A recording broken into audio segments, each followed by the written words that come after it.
This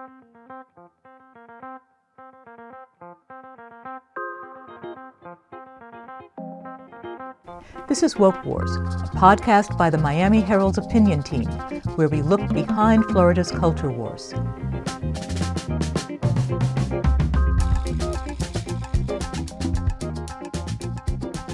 Welcome to Woke Wars. I'm Isadora Ringel, and I'm joined today by Miami Herald opinion team members Nancy Ankrum and Amy Driscoll. Today on this podcast, we will talk about Florida's war against woke corporations. The Republican Party has been known for staying out of the way of private businesses, but Florida Governor Ron DeSantis has changed that game, at least to some extent, and we will talk about that. And the first major casualty of the war has been Disney.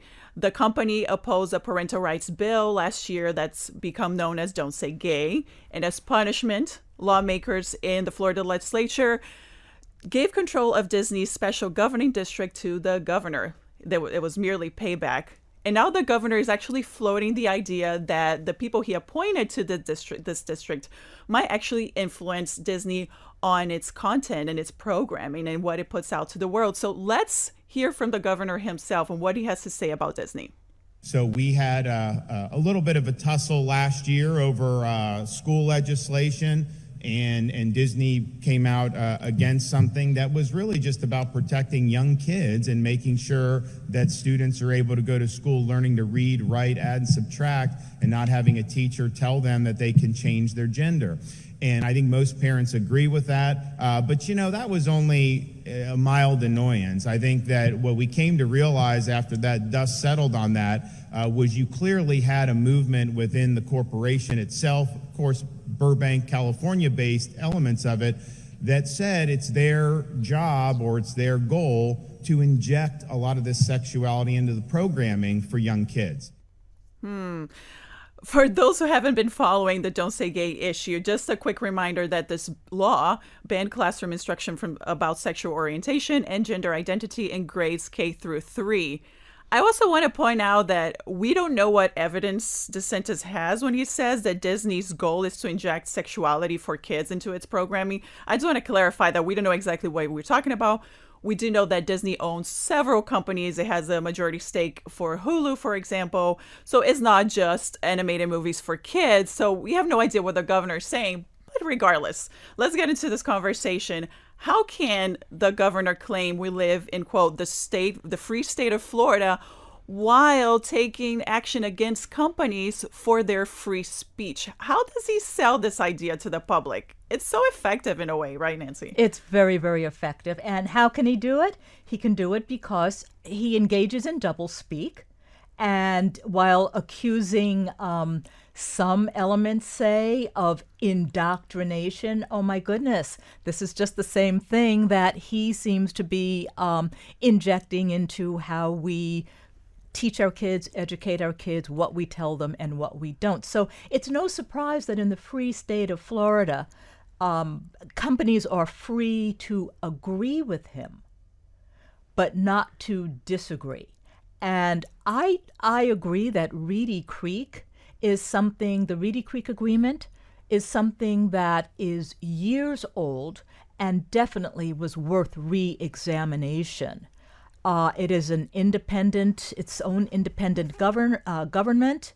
It can levy taxes. That was controlled by Disney. That was controlled by Disney, can assess bonds. It's 25,000 acres on which 4 or 5 theme parks rest. They have their own services, fire services, waste pickup services. It is its own governmental entity. And it even gets its own ability to build a nuclear plant. Yes. And an airport. Which is unbelievable. Exactly. Exactly. And that is kind of like, I disagree with everything the governor is doing. I disagree with retaliating against free speech. However, the story of Florida has been, here corporations, we'll give you anything you like as if you build something. And that's what Disney did. I mean, they've done a lot of things in the state of Florida. They are probably what we're known for. But back when they were building all these parks in Central Florida, they came up with this idea to have their own governing district. I agree. Maybe it was time to revisit that idea. It's just how the way that it was done. Yeah, and I think that Disney certainly helped shape Florida, no question about it, and that maybe those things were needed when Florida was mostly swampland, but that's no longer the case. It's a very desirable place to be, and I think all of us on the editorial board have discussed that maybe the time had come for this taxing district to change. It's the method in which this happened that's the problem. That the governor was using it for retaliation because and for people who don't know, Disney allowed its employees to eventually tell it that it needed to protest the "Don't Say Gay" law that DeSantis and his cronies in the legislature had pushed through. It's also very interesting. Up until Disney decided to say something against this bill, at the time it was still just a piece of legislation. Essentially, Disney got everything it wanted. Just the year before, the legislature, supported by DeSantis, passed a law to crack down on big tech. It basically told social media platforms, you cannot remove political candidates from your platforms. And it was done right after Facebook and Twitter removed Donald Trump. And guess who got an exemption? It was Disney, because Disney owns a streaming platform and it wanted to make sure it wouldn't get caught in this bill. And exactly, it got language in the bill to protect its business interests. So this whole notion that suddenly Florida is fighting against corporate power, I have a really tough time buying into that, especially there are many bills being proposed right now that protect several business interests. For example, nursing homes. As you remember, during Hurricane Irma, almost a dozen of seniors died at a nursing home in Hollywood, Florida. There's been a lot of issues with nursing homes over the years. Now the legislature has a bill that could protect nursing homes from lawsuits regarding on wrongful deaths. There are other bills that crack down on local governments to protect the interests of businesses. So this notion that suddenly we're fighting corporate power, I don't know how you guys feel about this. No, it's more doublespeak. It's more of the hypocrisy and action. What works for us, say the administration and lawmakers, we will favor. What doesn't work for us, well, we'll punish you. You mentioned nursing homes. We have to remember that at the outset of COVID, we were all so scared. We were all so worried. We really didn't have the measure of this virus. And this administration went a long way to protect nursing homes from having to account to very worried relatives as to where the virus was found, how many deaths, who was ill, and nursing homes, he eventually relented. But it was a very trying time if you had an elderly loved one in a nursing home in this state when COVID first hit. And Isadora, you said earlier that that you thought that this is the first instance, that Disney is the first victim of this. Or the major, yeah. But in fact, remember the cruise lines. That was during COVID as well, Nancy. And, there was a huge fight with the governor about him not letting cruise lines require COVID vaccines or tests or, certificates as things changed to ensure the safety of the passengers on those cruise lines. I think Norwegian was one of the ones that really took that fight on. And, those companies suffered financially. So, I think that and that goes back a couple of years now. So we are, I think we're fairly deeply into this fight already. Yeah. So how do you think the governor divides the good corporations, and I'm using air quotes here for those who can't see me, from the, quote, woke corporations that must be abolished in the state of Florida? There's still, to me, it's a bit unclear how he defines woke corporations, but I guess I'm going to try to define that for the purpose of our conversation. I think it essentially means any corporation that adopts any social justice stances, any climate change stances, any stances that go against the Republican platform. And we have seen in the past 5 years or so, or even for longer, a lot of corporations feeling the need that they have to take stances on certain issues. A few years ago, there was the issue with the anti-LGBTQ bill in North Carolina. There was a lot of reporting done at the time about how some companies were changing their mind about having a footprint in that state. There was the issue in Georgia when Major League Baseball pulled out an event from Atlanta after the Georgia legislature passed a law that restricts voting rights. There have been a lot of instances. Let's not forget Nike and Colin Kaepernick. Remember people saying they were going to burn their Nike apparel. So do you feel that corporations have become more political in that arena of public debate? I think this is corporate responsibility 2.0. This is really not new. I remember the 60s and the 70s where people who were very concerned about air pollution, water pollution, pushed and pushed and pushed for corporate entities to stop doing it. And by and large, through law and policy, they have. We don't have a love canal. I think they still have to clean that thing up, but we don't have a love canal. You can swim in more rivers than you could at the time. This is not new. It is just highly pitched. People are treating it. The issues are very personal. Anyone and everyone can come out for a clean river, but targeting LGBTQ, targeting DEI, which might help people of color, women, to progress or access opportunity. It's much more personal and mean-spirited this time around. Well, I think the governor does a really good job of framing issues for people. And often there are issues people didn't even realize that they had. So there's a bit of genius to that, where you see something and you make it into an issue, and he's been doing that over and over. I think much of this woke training, there may be a little bit of a grain of truth that people are uncomfortable with some of these things, and that they don't like being pushed beyond their comfort zone. But sometimes that's also growth and progress, and he seems to be telling Floridians it's okay to push back and not do anything that people have asking you to do. And I think that's a little bit of a, it's sliding backwards. And that's something that this state really cannot afford. But that's where we're headed. And we're going to take a quick break, and we'll be right back.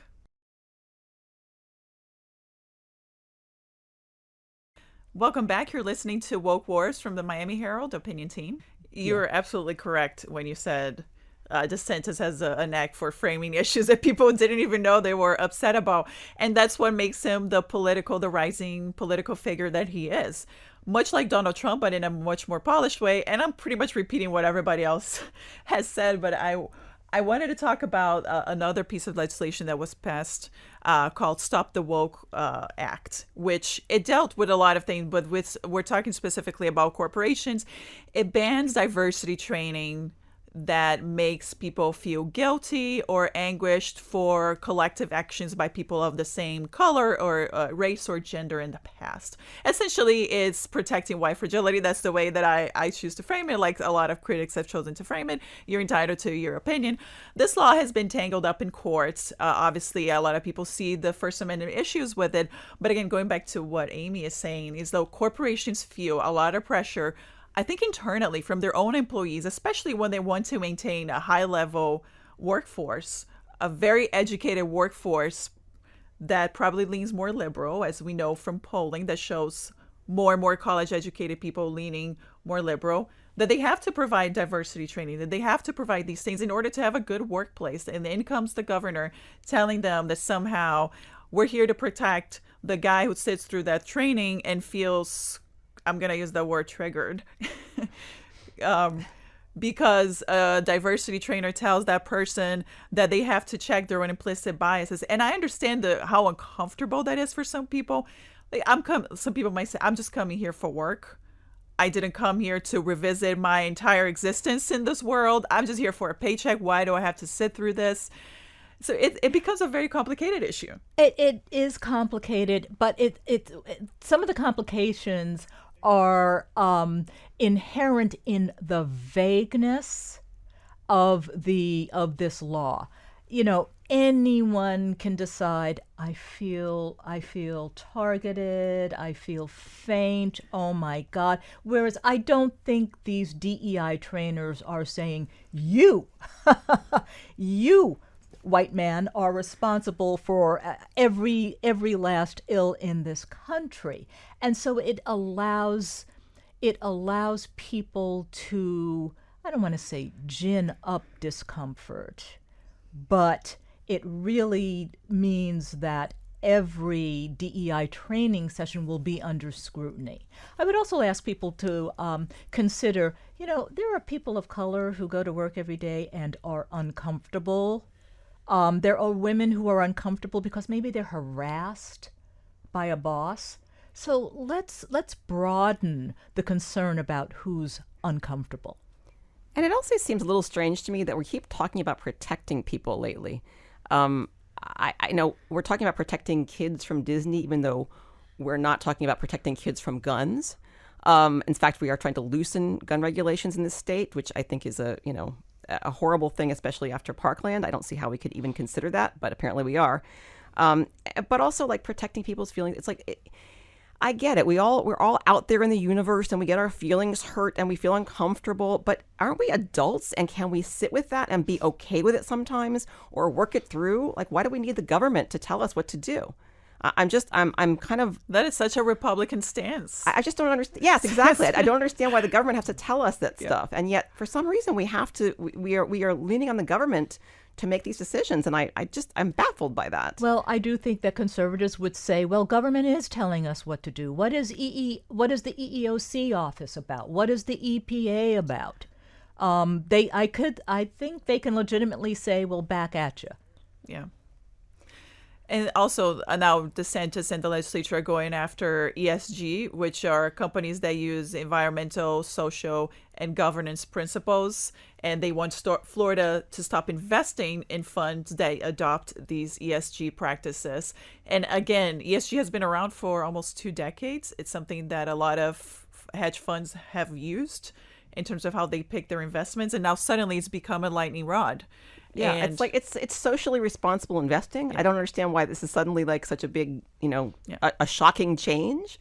It has, you say it's been going on. And if you say socially responsible investing, people aren't so upset as they are with ESG. The governor apparently loves acronyms because, man, we have a lot of them now.